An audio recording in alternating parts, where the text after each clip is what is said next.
Bismillahirrahmanirrahim. Assalamualaikum warahmatullahi wabarakatuh. Hujan merupakan rahmat dari Allah Subhanahu wa Ta'ala. Turunnya air hujan membasahi gunung-gunung, kemudian air tersebut mengalir menuju lembah-lembah dan sungai-sungai hingga sampai kepada kita untuk dimanfaatkan, merupakan salah satu tanda dari kekuasaan Allah Subhanahu wa Ta'ala. Sesungguhnya di dalam Al-Quran terdapat perumpamaan yang indah dari proses tersebut, yaitu di dalam Al-Quran surat Ar-Ra'd ayat 17. A'udzu billahi minasyaitonir rajim. Anzala minas samaa'i ma'an fasalat awdiyatun biqadariha fahtamalat saylu zabadar rabiya wa mimma yuqiduna alaihi finnari ibtigha'a hilyatin aw mata'in zabadun mithluh kadzalika yadribullahu al-haqqa wal-batil fa'amma az-zabadu fayadhhabu jufaa'a wa amma ma yanfa'un nasa fayamkusu fil ard kadzalika yadribullahu al-amsal. Artinya, Allah telah menurunkan air hujan dari langit, maka mengalirlah ia air di lembah-lembah menurut ukurannya, maka arus itu membawa buih yang mengambang. Dan dari apa logam yang mereka lebur dalam api untuk membuat perhiasan atau alat-alat, ada pula buihnya seperti buih arus itu. Demikianlah Allah membuat perumpamaan tentang yang benar dan yang batil. Adapun buih akan hilang sebagai sesuatu yang tidak ada gunanya, tetapi yang bermanfaat bagi manusia akan tetap ada di bumi. Demikianlah Allah membuat perumpamaan. Allah menurunkan air hujan dari langit yang mengandung awan, lalu mengalirkan air hujan itu ke berbagai lembah yang lebar dan yang sempit sesuai dengan ukurannya. Kajian saintifik menjelaskan bahwa lembah-lembah umumnya terbentuk oleh gurusan air. Air pertama-tama menggurus bagian-bagian batuan yang paling lunak dan kemudian membentuk aliran sungai. Alur-aliran sungai ini lambat laun membesar, membentuk lembah-lembah sungai. Ukuran lembah-lembah sungai umumnya selain dipengaruhi oleh besarnya aliran air yang juga ditentukan oleh besarnya curah hujan, kekerasan batuan dan umur batuan. Dalam bidang geomorfologi, dikenal besaran kerapatan sungai, yaitu jumlah panjang sungai yang terdapat pada satu luasan daerah dengan satuan kilometer per kilometer persegi. Besarnya kerapatan sungai umumnya menggambarkan besarnya curah hujan di daerah tersebut. Arus air itu akan menimbulkan banyak buih di permukaannya yang merupakan gumpalan buih yang ikut bergerak dengan arus air, sehingga bila ada angin kencang yang bertiup, maka buih itu akan segera lenyap dari pandangan mata. Menurut kajian saintifik, buih adalah zat mengambang di atas air yang mengandung banyak udara. Terjadinya buih merupakan bagian dari proses pemurnian air yang terjadi secara alami dalam pengalirannya. Pemurnian ini terjadi karena adanya pencampuran dengan udara yang melarut ke dalam air, terutama oksigen.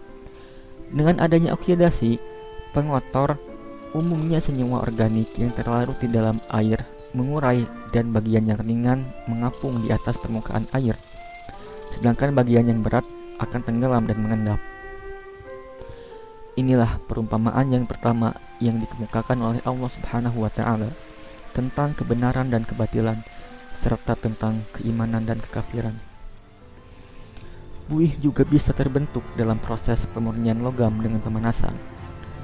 Biji logam di alam umumnya ditemukan dalam bahan padat yang tidak murni.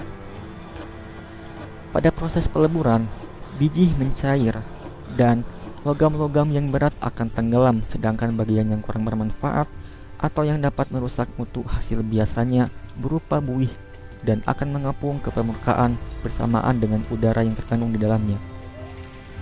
Logam tersebut dibuat untuk perhiasan dan alat-alat keperluan rumah tangga, pertanian, pertukangan, dan perindustrian. Inilah perumpamaan yang kedua. Demikianlah Allah membuat perumpamaan bagi yang benar dan yang batil.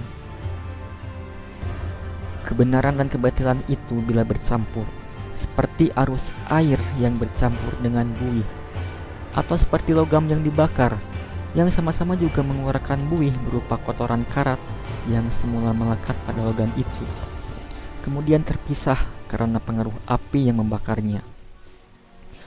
Maka, sebagaimana buih yang berada di atas arus air akan lenyap setelah ada tiupan angin, dan buih yang berada di atas logam yang sedang dibakar akan hilang pula karena api, demikian pula perkara yang batil akan hilang, musnah bila mana datang hak dan kebenaran yang jelas. Buih itu akan hilang, tersangkut di pinggir lembah dan pohon atau ditiup angin. Demikian pula kotoran atau karat yang semula melekat pada logam akan habis terbakar. Yang tinggal hanya yang memberi manfaat saja kepada manusia, yaitu air yang dapat diminum, digunakan untuk mengairi tanaman yang bermanfaat bagi manusia dan binatang, emas yang digunakan untuk perhiasan, dan logam-logam lainnya untuk alat rumah tangga, pertanian, dan sebagainya. Dari kedua perumpamaan itu dapat diambil pengertian bahwa Allah Subhanahu wa Ta'ala telah menurunkan Al-Quran kepada Nabi Muhammad SAW, kemudian disampaikan ke dalam hati manusia yang masing-masing tidak sama potensi dan persiapan untuk menerima. Masing-masing mempunyai keterbatasan dalam hal bacaan, pengertian, hafalan, dan pengamalannya. Ayat Al-Quran menjadi unsur kehidupan kerohanian dan kebahagiaan hidup, sebagaimana air menjadi sebab hidup semua makhluk. Di antara tanah yang ditimpa hujan itu ada yang tandus, tidak dapat menumbuhkan tanaman-tanaman, hanya sekedar menyimpan air saja yang dapat dijadikan sumber penampungan air jernih. Ada pula tanah yang subur, yang setelah disiram dengan air hujan dapat menghasilkan bermacam-macam hasil bumi. Itulah air yang bermanfaat bagi manusia dan binatang-binatang. Di antara logam yang dilebur dalam api seperti emas, perak, tembaga, perunggu, dan timah, ada yang dijadikan alat rumah tangga, pertukangan, perindustrian, dan sebagainya. Seorang mukmin diumpamakan seperti air dan logam yang bermanfaat bagi manusia dan binatang. Buih yang semula bercampur kemudian lenyap karena tiupan angin atau habis dibakar oleh api adalah perumpamaan bagi kekafiran dan kebatilan yang akhirnya hancur bila berhadapan dengan hak dan kebenaran. Seperti dalam firman Allah yang lain, yaitu Al-Quran Surat Al-Isra ayat 81, yang artinya, kebenaran telah datang dan yang batil telah lenyap. Sungguh yang batil itu pasti lenyap. Demikianlah Allah membuat perumpamaan yang indah yang dapat menjelaskan kepada manusia apa yang masih dipandang sulit oleh mereka tentang masalah-masalah agamanya, agar jelas perbedaan antara yang hak dan yang batil, antara keimanan dan kekafiran, sehingga mereka dapat menempuh jalan petunjuk kepada kebahagiaan dan menghindari jalan yang dimurkai Allah dan menyesatkan. Dengan memperhatikan perumpamaan-perumpamaan yang tepat dan baik itu, niscaya umat Islam akan menjadi umat terbaik yang dikeluarkan di muka bumi untuk menjadikan teladan bagi umat yang lain. Al-Bukhari dan Muslim meriwayatkan hadis dari Abu Musa al-Asy'ari. Nabi SAW bersabda, "Sesungguhnya perumpamaan petunjuk dan ilmu yang Allah mengutus dariku adalah seperti air hujan yang menimpa bumi. Di antaranya ada sebagian bumi yang menerima air itu, lalu menumbuhkan rumput dan tanaman-tanaman. Ada pula tanah yang tandus, hanya menyimpan air saja, lalu Allah memberikan manfaat air itu kepada manusia.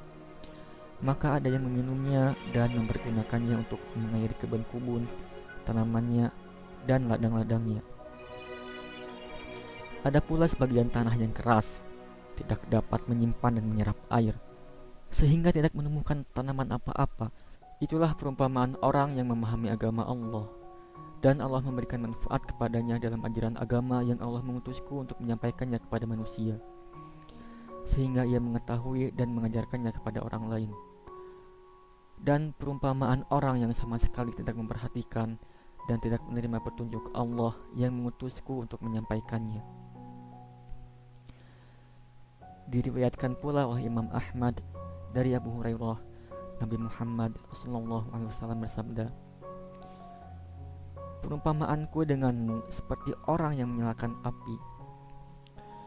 Ketika api menerangi tempat sekelilingnya, mulailah kupu-kupu dan serangga yang mendatangi berjatuhan ke dalam api, dan orang itu menghalangi. Namun, dikalahkan oleh serangga-serangga, lalu masuklah serangga-serangga itu ke dalam api. Itulah perumpamaanku denganmu. Aku menghalangimu dari api. Jauhilah api itu, namun kamu mengalahkanku dan menerobos masuk ke dalamnya."